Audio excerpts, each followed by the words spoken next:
to the Mischief Maker broadcast, where chaos, creativity, and common sense collide. Your host, Joel Freeman, was kicked out of high school in Alberta, Canada.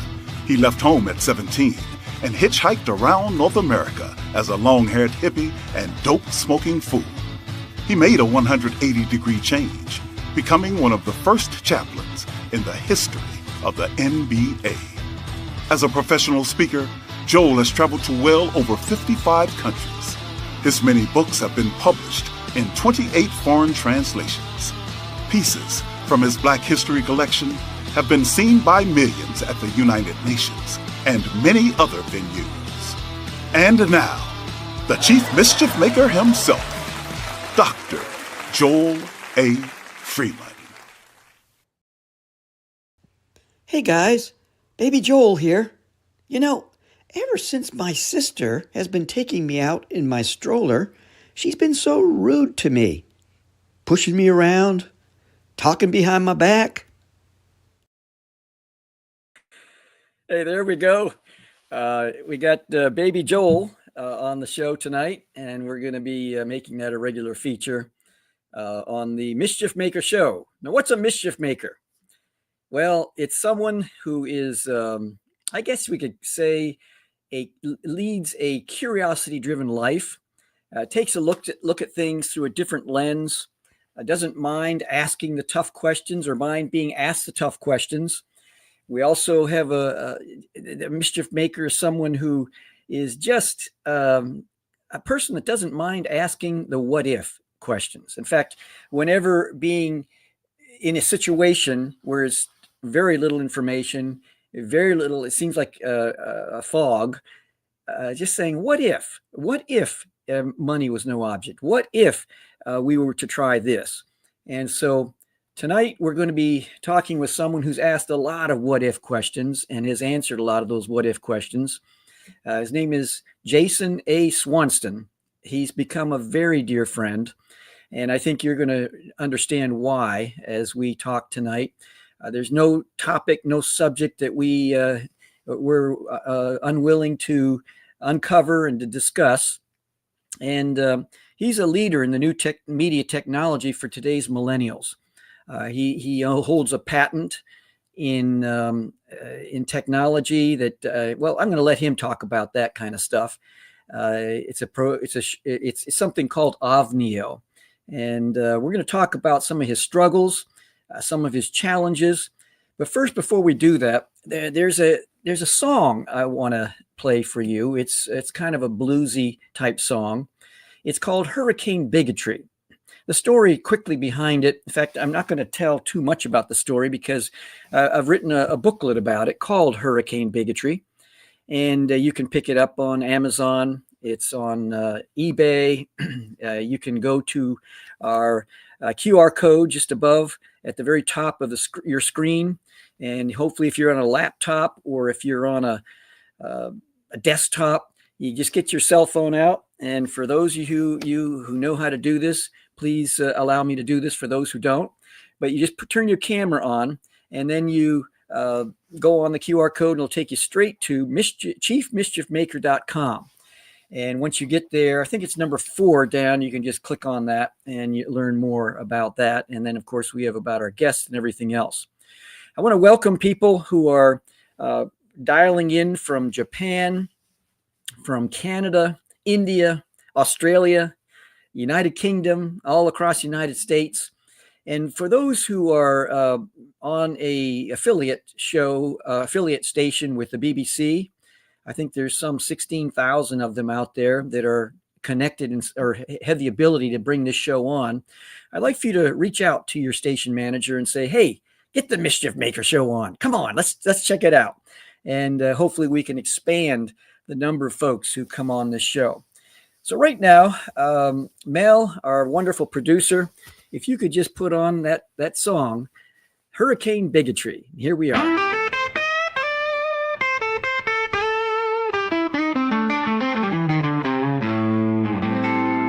10 years of age, a young black man heard the words that sting.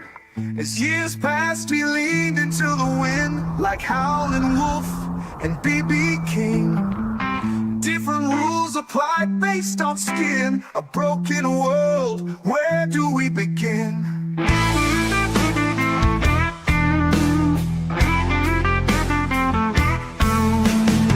Life's lens altered, a new reality found. Injustice and prejudice seen all around. Yet he chose to rise amidst the storm's roar, finding strength within like never before. Hurricane bigotry swirling so strong. Even with God it's tough, where do we belong? Category 5 with its force unyielding, but he stood tall against the winds revealing.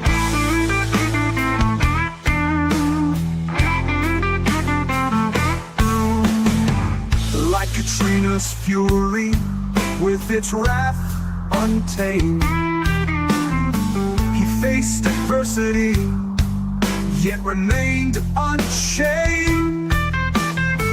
Like Andrew's power, destructive and fierce, but his spirit endured, never to pierce. Through the years he learned to navigate the tempest to bias, fueled by hate.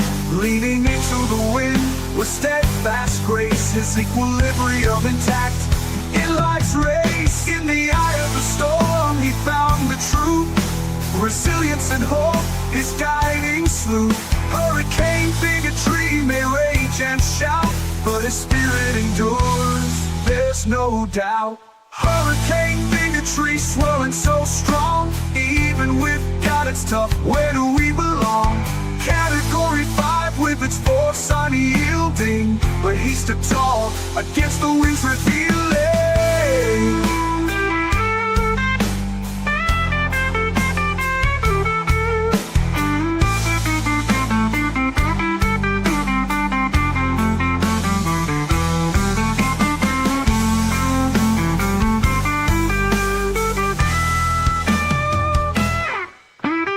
Hurricane bigotry swirling so strong. Even with God it's tough, where do we belong?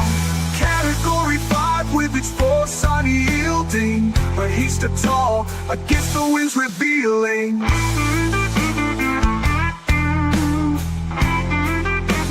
Against the winds revealing.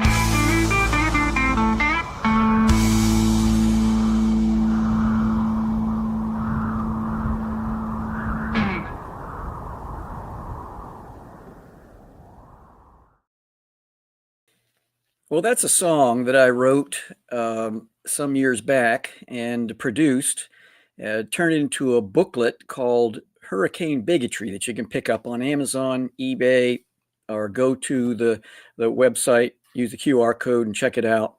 I think you'll like to hear the story or read the story behind the song. It's a rather compelling story, I believe. Hurricane bigotry comes from the whole idea of wind getting a name at a sustained speed of 75 miles per hour. Now, in other countries, we have typhoons and other situations that come in and have just terrible destruction all across different parts of the world.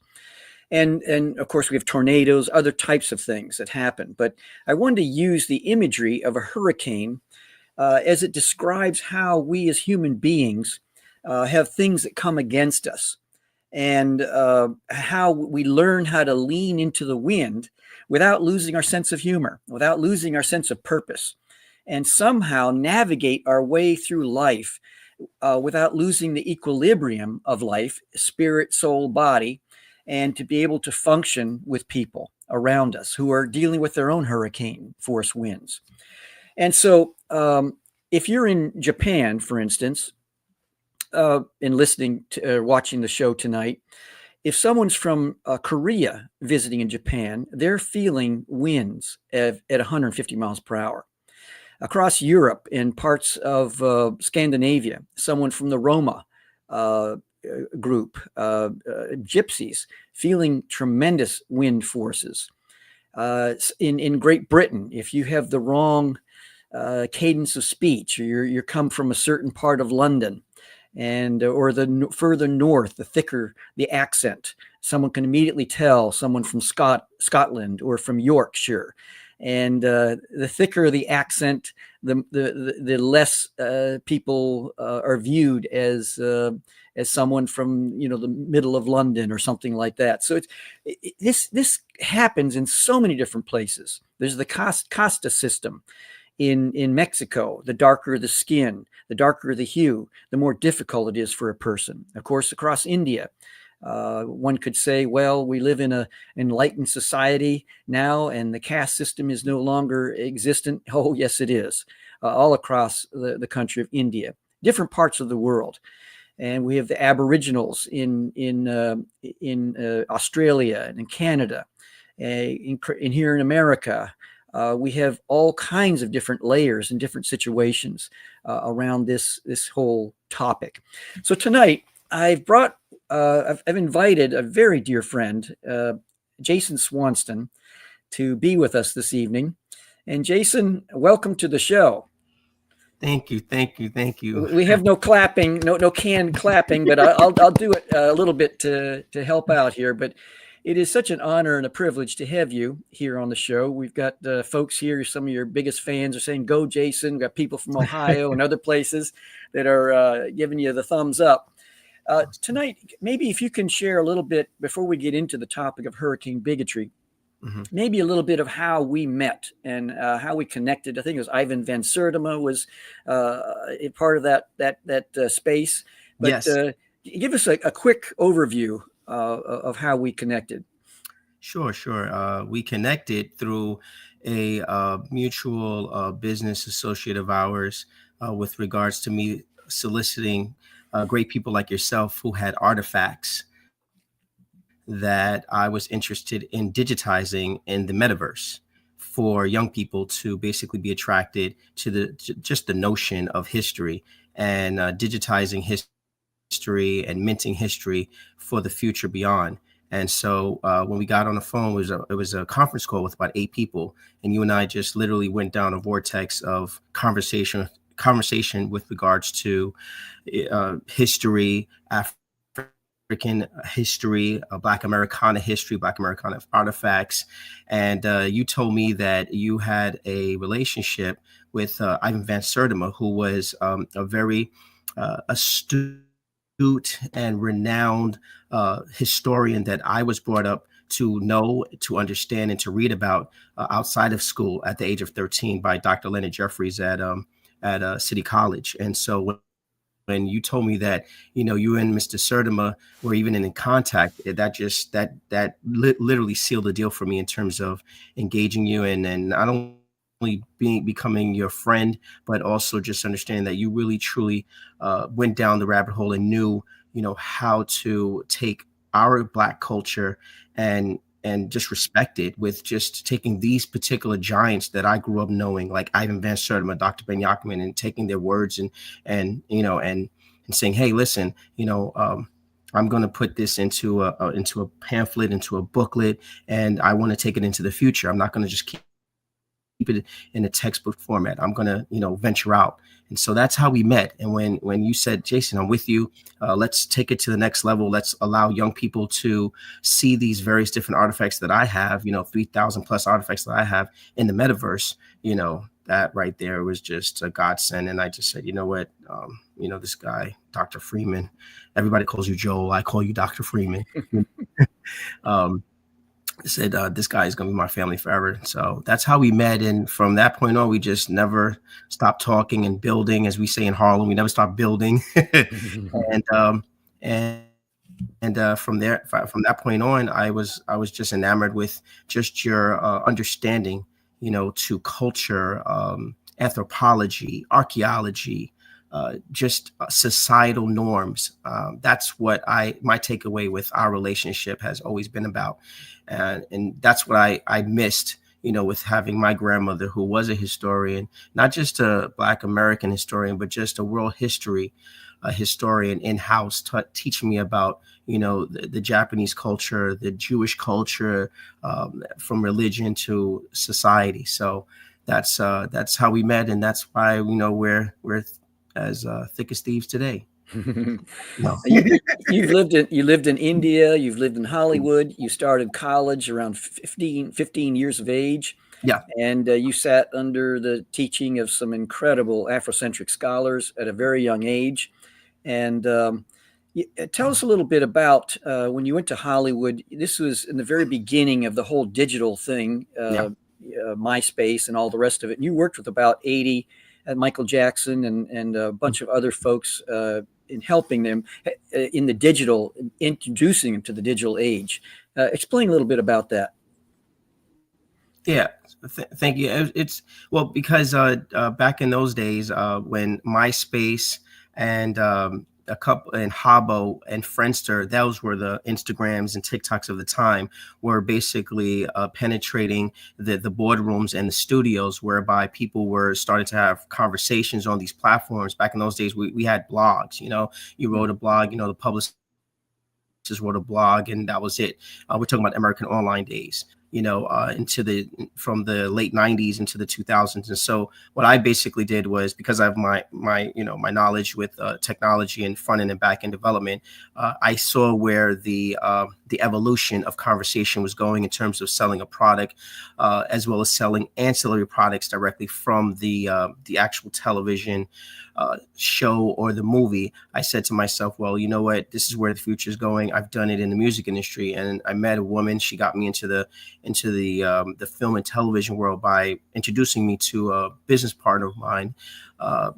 His name was Stanley Kaplan, a very dear friend of mine. He's up in heaven right now, but he taught me the ropes. And what I did was I became a small talent manager just to get into the business. But what I realized was that there was a void that needed to be filled. And that void was getting the Hollywood studios, as well as the producers of major feature films that I was booking talent in, to repurpose their marketing efforts into the digital space. And what I was successful in doing was basically letting them know, hey, listen, there's another way to put seats into bodies into the seats of these these productions at various different movie theaters. And how you do that is through digital strategy. How you do that is by protecting your digital rights management. So that's where I carved out my own niche, Dr. Freeman, with regards to talking to the producers as well as the underwriters who financed some of the feature films. Yes, even though I was a talent manager, I did have just a different approach than the average person who was walking into those particular meetings. And I said, hey, listen, talent is one thing, but if you're having a problem, because I'm hearing these conversations, right? I'm like, if you're having a problem with marketing, or you just think that marketing has to do with television or out of home advertising or launching a commercial on television, then you should think about digital strategy. And so that's where, I started to get callbacks and say, with regards to people saying, hey, okay, well, how can we scale, basically? How can we scale in terms of getting people into these theaters?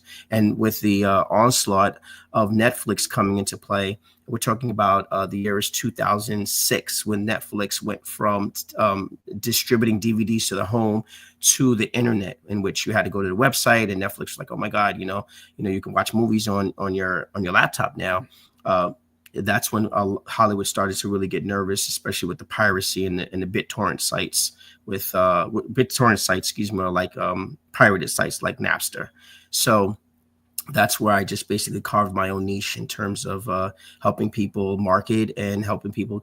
When I say people, I'm talking about the industry, just navigate through the various different turning points of where film and television productions were being repurposed on the internet. Hope that makes sense. It does. So you were in a world where you're walking into boardrooms, you're dealing with legal, you're dealing with all kinds of individuals. Right. What kind of hurricane force winds were you dealing with, and how did you navigate that? Wow, it's a lot to unpack. The rooms that I went into, or I was allowed to go into, were well, let me just go back to my upbringing. Due to the fact that my mom was a computer engineer and my dad was just he was a man's man, and my grandmother came out of civil rights in terms of, marching and taking money from New York all the way down to the South for freedom fighters. I had a village that basically just reminded me that wherever I go, in any room that I enter, I represent my family. I represent my last name first. Now my first name, I'm working for my last name. So that was an edict that was hammered in my brain before I stepped outside the house. And so when I was blessed to walk into some of these rooms, there was a lot of obstacles because the Norman culture was a Black young man from the inner city wasn't supposed to even know the various different nuances of business. Number one. Number two, I wasn't supposed to understand the vernacular. There's a saying that a lot of people don't know, but I'm going to say it. There's a saying in business where, if you're trying to go to a particular point by way of, forcing yourself, or you're trying to move in a particular fashion, that person who you're trying to convince is always moving the goalpost, right? And I've heard that a lot in my community, my Black community. They're always moving the goalpost, right? And how they do that, and when I say they, I'm talking about people that control these particular environments, these ecosystems. How they do that is by way of changing the vernacular, right, in the moment, right? And so my grandmother, she was a stickler, right? God bless her. She was the stickler in terms of understanding the English language, right? Not American, big difference. The English language, right? And understanding, when to hold them and when to fold them. And so how I was able to overcome that was I always had her in the back of my mind. I had my dad, on the other side of my shoulder, be a man, shake hands, make sure you have a strong grip. And then my grandmother was, she always said, make sure that, when you are presenting yourself, listen to what they're saying, but more importantly, listen to what they aren't saying. She always taught me to look at facial expressions, mannerisms, hand gestures. Those things, a lot of young people, they just don't have that understanding in terms of walking into these rooms. So how I was able to overcome that was taking, those particular teachings in the home on how to conduct myself in those various different rooms, even if I didn't know the language. When I say the language, yes, they're speaking English, but they're speaking a different type of English, right? They're speaking banking and finance, right? They're speaking tech, or they're speaking about, legal, as you eloquently said earlier, But I did understand that the body language and the inflections to certain words that they were saying to me were, even though they were foreign, I can disseminate whether or not they were going to open the door for me a little further, or they weren't. And that's how I was literally able to navigate prejudice or racism or bigotry in those rooms without letting them know that I was either upset, angry. It's called having emotional intelligence, basically. So that's how I was able to navigate. Yeah, I'm reminded, but by the way, folks, people who are watching live, and one of the benefits of watching live is you can participate. If you're watching this on YouTube, on Spotify or anything else, this is a podcast. But those who are live, feel free to exercise your fingers, ask any questions, no holds barred. And if it's germane to our topic, we will bring it in and Jason will respond. I'm reminded of Shaquille O'Neal. He was talking about how when he would go in to a legal type setting, and the people would talk to his lawyer, not to him, and he decided then to become a lawyer, to understand the legal language, so they would be dealing directly with him. Now, when you felt hurricane force winds coming against you in a negotiation type of situation, when do you call it out? and when do you, like you talked about emotional intelligence, just let it go and maybe call it out later? How do you figure that out? We're getting into the psychological profile of Jason Swanston. Well, it's it's really not hard to explain, but it's hard to explain. It takes experience. The only thing I can attribute it to is God. It's like it's a feeling that I get. When I know that I'm getting resistance with regards to the way the person is rendering the information in real time, or they're being dismissive in real time. And how I respond to it, I smile, and I understand that this person may not want me to engage them any further. I'll give you a case in point. I was in a pitch meeting for a major cable network with my technology, and the vice president was there, and this is a multi-billion-dollar cable company, and I'm very jovial. I'm like, oh my God, this is great. I'm gonna get a partnership and everything. And the vice president, he was cool, but the engineers were they were just upset at the fact that they didn't create this technology. They didn't let up. The vice president caught on to it, and then because they were so upset and adamant at the fact that this particular technology wasn't developed at that time. We're talking about 2008.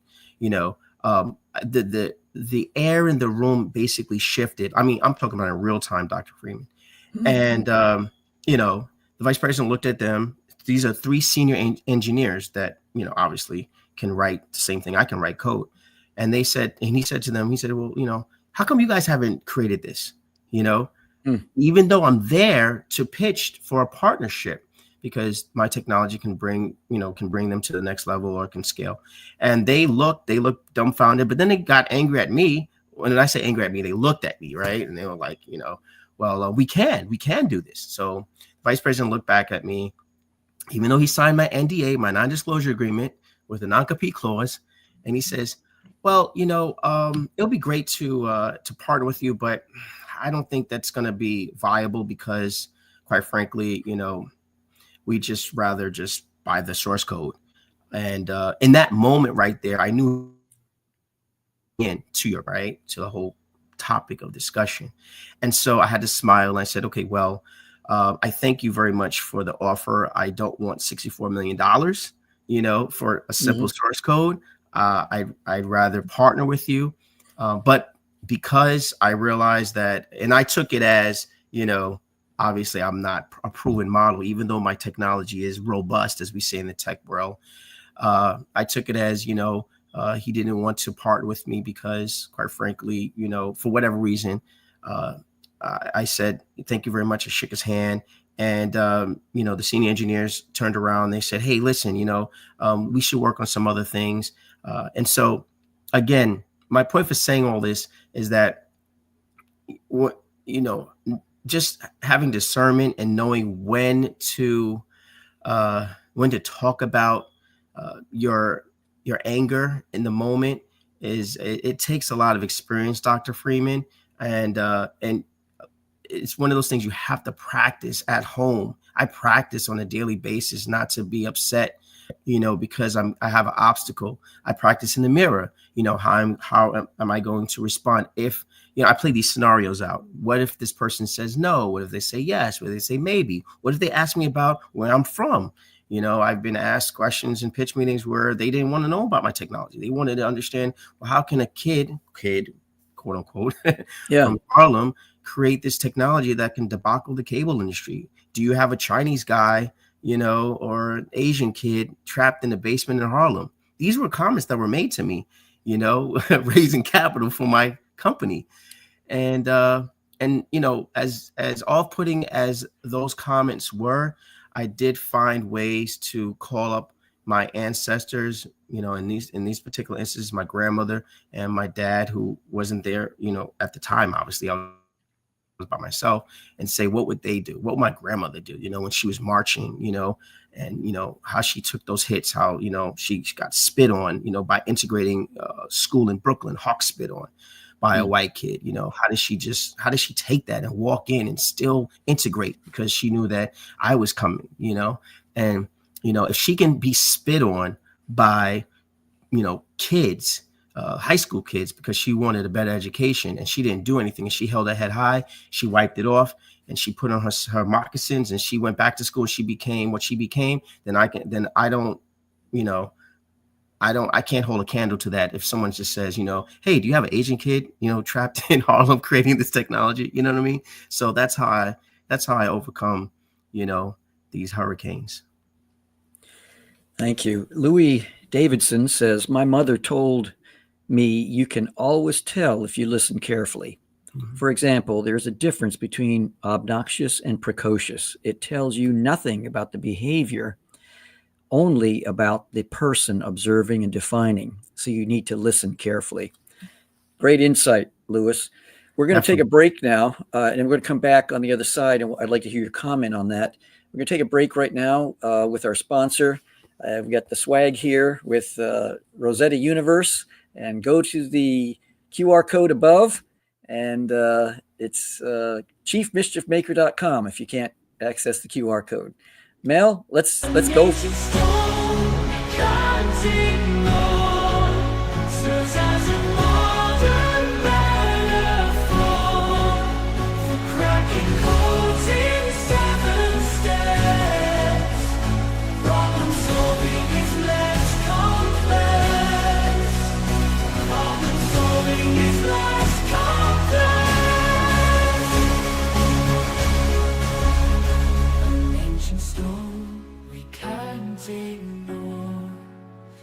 As a modern metaphor for cracking codes in 7 steps, problem solving is less complex.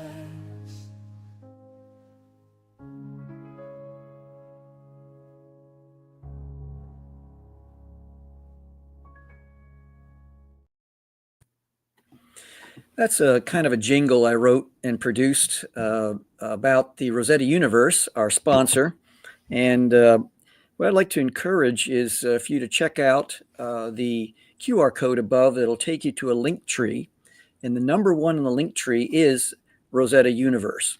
And check it out. There's a media center you'll be taken to once you click on that image. And Jason, before we get back to the comment from Louis, I'd like for you to kind of share just quickly. You're part of the advisory board, and what is it about the Rosetta Universe that has captured your attention? Wow. Well, first of all, I'm honored to be on the advisory board of the Rosetta Universe. So again, thank you, Dr. Freeman, for just seeing something in me, and especially in being an asset to the Rosetta Universe. But the whole thing about the Rosetta Universe that really attracts me is the historical importance of coding, because the Rosetta Stone is one of those artifacts that talks about decoding, and me being a computer scientist and writing code, I think that every young person, every person really on planet Earth needs to understand how important the Rosetta Stone is to human history.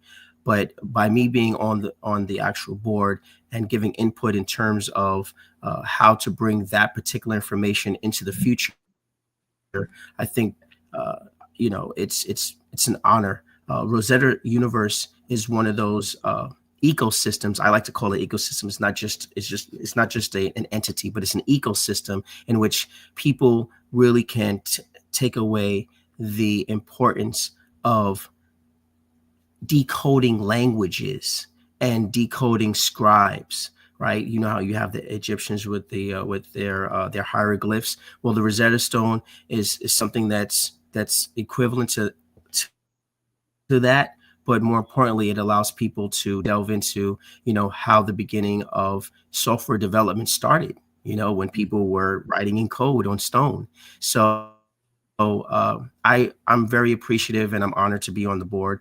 And I'm also honored at the fact that you just take me and my little wacky ideas to add to the Rosetta universe, which I call just a magnanimous ecosystem of information, and just the board is just awesome. So if you guys are watching all over the planet, definitely log on, get pamphlets, join us, and let's keep on moving the movement forward with the universe. It's by the way, folks, Jason will be, his team will be designing the Metaverse version of the Rosetta universe. So I'm very excited about that. And you'll see a kind of an image that gives you a flavor of what that might look like. Now, we have this comment from Louis about listening, but I'd like for you to incorporate into this question that I have. It has been said that someone, that is going into the space, a young Black man into technology and innovation, you have not only win, but you just have to do things 2 times, 3 times better in order to be accepted as average. And I was wondering, how do you deal with the pressure? Once again, we're talking to people from around the world who are maybe, they're aficionados in video game. They would love to get into the space itself. And I know every time you and I get on the phone, I get out my pad and my pen, and I start taking notes because you are spitting knowledge all the time. And so if you can spit some knowledge to someone watching at this time, or seeing this on YouTube or whatever, spit away. Okay. Well, thank you very much, Dr. Freeman, for that hip hop colloquialisms that you so eloquently laid out before I answer. So allow me to spit some knowledge. But I it's one of those things where, it's I have to attribute all of the obstacles and the journey and hurtling over these particular experiences to my upbringing. If there's a saying, right, in the Black community, if you don't know where you come from, you don't know where you're going, right? And so because I was able to understand from whence I came, in terms of all of my ancestors, it gave me strength, right? So that when I was in a uncomfortable environment, whether it's Silicon Valley, I'm not saying Silicon Valley is uncomfortable, but for a Black man like myself, it can be uncomfortable because you're expected, to know everything. When I say everything, I'm talking about everything. You know what I mean? You're not because if you do not know the answer to anything that another culture asks of you, whether it's an Indian programmer, a Caucasian programmer, then you are automatically vilified, right? You're automatically, it's one of those things where it's like, you didn't know that. Well, but I thought you knew this, So I overcome it by way of making sure that I've crossed all of my crossed all of my T's, right? And dotted all of my I's. Well, some of us cross our I's too. Right. Well, that's called dyslexia, right? But I make sure I cross all of my T's and dot all of my I's by way of studying. So my grandmother and my dad, oh my God bless them, right? They used to, I was 13 years old. I entered college at 13 in the beginning. Right. There was man. Right. So I went to college at 13. I went to NYU, New York University's Science and Technology entry program. Right. It was the only quote unquote Black there. And when I got in, it was one of those things where my family unit was like, okay, now you're in there. So, you got to know everything. And I'm like, what kind of pressure is this? So what they did was when I brought the textbooks home, right, for science, the introduction to, geometry, trigonometry, whatever, my grandmother, my dad, they would give me coffee, first off, caffeine to keep me up because I'm from the old school. And then, they're from the old school and I'm from that school, right? And then they said, you have to read 3 or 4 chapters ahead. And I said, why? I said, the white kids because we had Chinese kids in there, the Chinese kids, they're not reading as much as you have to. And I said, why? Because of the color of your skin, my grandmother would say.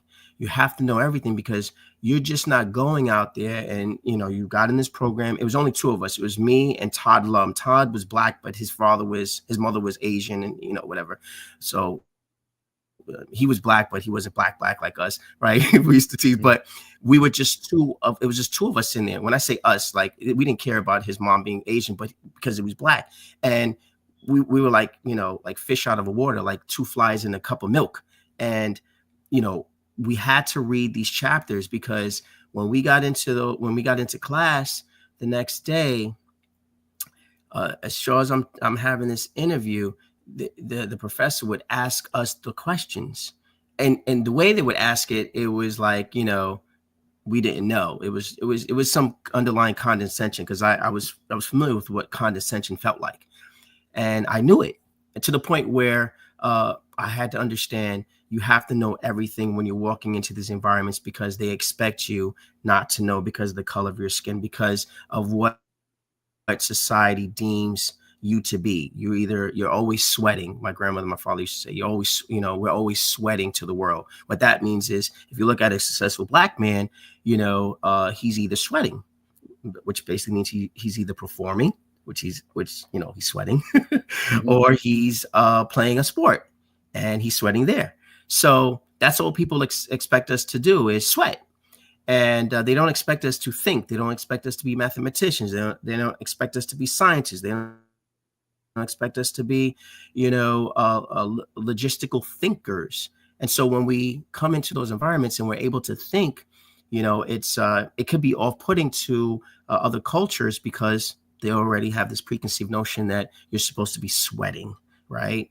You're supposed to be ignorant and uncouth. So how I was able to navigate, it was calling on my grandmother, calling on those experiences of reading ahead so that I knew the answer. So that's how I'm able to really navigate through those environments, Dr. Freeman. I just call on it, I don't know how to explain it, but I have to know everything, and so when you're calling me and we're talking, we're having 3-4 hour conversations on the phone, which I love because, we're intellects, right?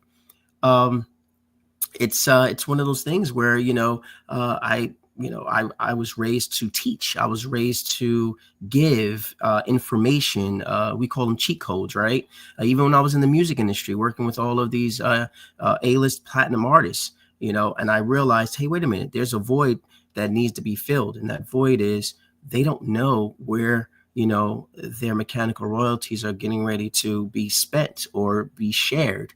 And so let me give it, and that's why, I am the way I am. So yes, when we're talking, you get out the pen, and I just like sharing information because I know you like it.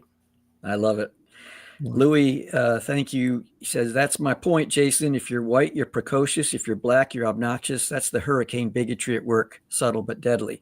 Yeah. Thank you, Louis. Thank you, Louis. Definitely. Incorporate that in response to Louis, but I'd like for you to talk a little bit about, walk us through the process of the journey of developing your patent from idea to legal protection and the hurdles you faced along the way, that might some hurdles might be amplified by race.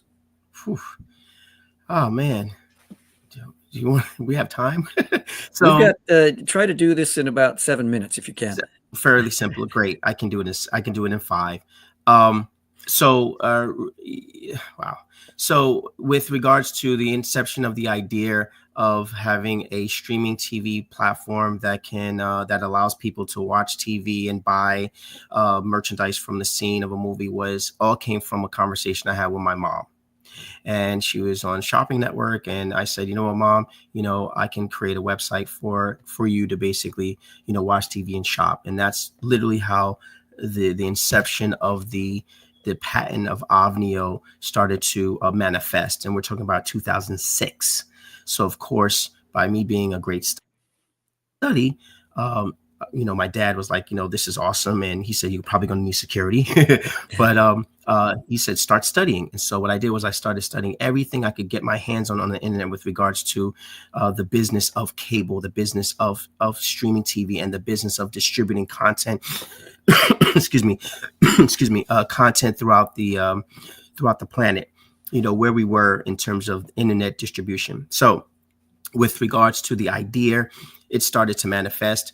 And then I started to make my feelers, calls to people who were in the movie and film industry. And I said, what do you need? What is the void? I started jotting it down. And then I still have the notebook, Dr. Freeman, in which I started drawing out my diagram of how I wanted it to look with the front end of the site. And then I started to write the various different languages and the specs. And then I started to reach out to various different other engineers, because when you have something so magnanimous, like I like that word, magnanimous, right? It's a nice made up word. Something so grand as OVNIO, you need people to help you. And so what I did was I basically just started to reach out to various different engineers, and I said, hey, these are the specs. I need it for the desktop user, and then eventually the mobile user, because those are two different types of engineers. People don't realize that. And then the hurdle was how to get, because of where we were at the time, how to get people to watch TV and be able to buy something without it buffering. And that was the $64,000 question. And I figured it out. And I took my little hip hop dollars and I moved overseas to India because they had low internet connection. Well, certain areas in India had low internet connection, just like in America. But I went to India because they were the leaders in terms of software development, in my mind, from what I knew. And I started testing, and then I hopped my black behind to Jamaica. Then I went to Peru, and because I wanted it to be a global platform. And then I came back, and now I need to protect it, and I didn't know how to protect it. I knew I needed a patent, so I went to lawyer A. I got a provisional, which was a 1-year patent. Then I went to lawyer B, lawyer C, that represented cable companies, and they were just terrible. They wanted me to sell it, which I didn't understand that. And then I eventually kept on knocking on doors, establishing relationships. So I wore many hats in order to get the platform protected. And then I was able to meet somebody from Harvard Business, and he introduced me to my patent attorney, which I love to death, from the Philippines. And he said, wow, he worked, he was a patent officer at the USPTO, which was a godsend. And he said, wow, you really have something, Jason. I was like, well, I know. He says, yeah, can you protect it? And I was like, can you protect it? He's like, oh yeah, it's definitely patentable. I'm like, okay, let's go. And so he wrote it so eloquently. He wrote my abstract, and I was just taken aback. And we could have been rejected, but what happened was we sent it in, and 7 examiners looked at it, and they gave me a full, what is called a utility patent, which covers 20 years. And but again, it's nerve-wracking, because when you go for a utility patent, you can be rejected. So you have to, but the great thing was that because I'm a game developer, that's how I started first, and I play video games. Not now, but because I'm a game developer, I was able to create the front end, which no other streaming TV platform had, in terms of meshing all of these great experiences, being able to buy, being able to watch TV, being able to order food, all these various different experiences that you do on other websites. How do you conjoin those experiences under one particular small window, like a mobile device or a tablet? I was able to successfully do that. And then on the back end, I was able to explain how the inner workings were how the inner workings happened, and explain it. So because my patent attorney actually worked for he was at Microsoft, him and his wife, they understood it as well. And that basically that's what happened. And I never forget, when they granted me my patent, and I called my dad up on FaceTime, and I said, Dad, we got a patent. And my dad's like this big guy. He's like big, big muscular, big dude, right? Boxer type, like Jack Johnson type, pun intended. And my dad started weeping. Wow. And it scared me. I was like, and I'm a man's man, right? I'm like, because he, we don't cry in front of each other. I was like, Dad, are you crying? He said, No, I'm not crying. But he was weeping. I was like, you got to. I was like, but he was so proud, and he was so happy to see that we got the seal and we got the patent and everything. And now it's one of those things where anybody who wants to copy what we are about to launch on the planet would basically have to come see us, and we can license it as well. So which is what we did. Amazing. Henry Longtree. 7 minutes. That was 7 minutes. You did it. You nailed it. You nailed it. That could have been a TED Talk right there. Henry Longtree, there's a joke about the subtlety of language. The prospective groom asked the bride, Darling, we never talked about sex after marriage. She replied, infrequently. And he asked, is that one word or two? I see what you're doing there, Henry. Anyway, we'll move right along. Now, Jason, what does holding, it took 14 years from what I understand, for you to go through this whole process, 14 years. What does holding a patent mean to you? Now, I'm not just talking about legally or professionally, but personally. When you look at the whole landscape out there of patent holders, what does it mean to you? Wow. It means that you're born. It means that, to me, it means that, I'm free. I'm a free man. What I mean by that historically is, had this been the 1800s and I developed an invention, my slave master would own that invention because I was property, right? Which a lot of slaves who invented things, they were subjected to giving up their inventions to their slave owners. So it means that, the government respects my intellect, if that makes any sense to you. It means that I'm part of a small community of Black American inventors that have a piece of paper that states that you are intelligent, and that you're not only intelligent, but you have something that the brightest minds of our U.S. government, respect. Patent examiners, they do this for an actual living. These are technical, these guys are diabolical in terms of how they forensically go down, your let's call it abstract, your diagrams. So what it means for me to have a patent that is protected for, all of these years, it means that, I've arrived. I'm part of a small club, of Black inventors, like Marianne Croak, who invented, voice over internet protocol. The reason why you and I are able to speak is because of Marianne Croak, who's still living. She's in her 80s, and she has 88 patents. And I'm like, how did these people get all these patents? And I realized because it was in the 70s, people weren't, but anyway, but Marianne Croak, there's Mark, there's Dr. Mark Dean, who invented the color screen that we use on our Apple computers and on our PCs, who has a boatload of patents that he sold to IBM. But these are pioneers. So owning a patent and having a patent under your belt as a Black kid from Harlem, because I look at me as a kid sometimes, is emotional, because now, when I go into a pitch meeting to an investor or an investment group, family office, whoever, it's not, hey, I have an app, I have a website. No, it's like, I have a patent.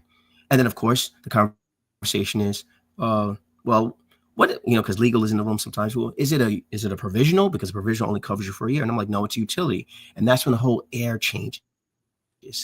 The air in the room changes. So having a patent is definitely something that I'm very, very thankful to God that, that it went through. I'm thankful that the ancestors, are helping me and they're guiding me. And I'm really thankful to the fact that, it didn't get rejected, and I'm able to go to any major streaming platform and say, hey guys, you want to do some business with me because I'm the only one in town with this particular type of technology, and this can help you scale your business without it being stolen from me. Like many of our Black inventions, and when I say Black inventions, I'm talking about inventions from Black American thought processes, because as a computer scientist, what people don't understand is when you write software and you come from a particular culture, this is what's wrong with AI, obviously. You're going to get the computations coming from various different thoughts of mind. So if I like grits, I'm going to give you the answer from a grits format in layman's terms. You know what I mean? So there you have it. That's what having a patent means to me. It means freedom. That's very profound. Thank you. Thank you. Mel Albin says, I don't know if you're aware, Jason, but nearly every federal agency keeps data on race, but the U.S. Patent Office does not, because it was decided in the early 19th century not to include race in patents because they do not want to give credit to Black inventors. They're very interesting. Wow. What I'd like to, the folks, thank you, Mel. Thank you, Mel. I'd like to share with our listeners and our viewers. Right now, there are people of all ages, all backgrounds, all ethnicities that are watching, or a lot of them. And I want to speak, I'd like for you to speak to folks who are maybe retired, elderly. The good book, the Bible says, bring forth fruit in your old age. And a lot of people lose their vision. They've got a lot of wisdom, but not a lot of energy to implement it. A lot of young people have a lot of energy, but not a lot of wisdom. And you're at that sweet spot right now where you have energy and wisdom to a great degree and beyond your years. And I'd like for you just to kind of speak to people. We've got about 4 minutes or so, 3 minutes. Speak to them. Get your pencils and papers out and spit away. Yeah. So to the silent generation, which are the listeners who are in their late 60s, early 70s, like my dad's age, right? Because Dr. Freeman's still a teenager. To the silent generation, what I like to say is, team up with a younger person if you can, and just listen to them in terms of what they're into. Don't resist it, don't negate it. Just listen, open your ears. It may sound like noise, but what I've learned is that younger people are literally searching for that wisdom from the silent generation. In reference to the younger generation, if you have a nana, if you have an auntie, if you have an uncle, if you have a father, if you have a mother that's older, obviously, than you, try to listen and record them on your iPhone or Android, whether it's audio or whether it's visual. And the reason why I'm saying that, because this is emotional for me, because my mother's not here. And I had a lot of her stuff on hard drive. And I just basically lost all of my videos of my mom, my grandma, and even my dad, even though my dad is living. But I had a lot of great stuff because I like to document, my journey with my family. But to the young people, the wise are here for us because they can help us navigate, even though they may not know the current trends, but they can help us navigate through various different obstacles we may have personally.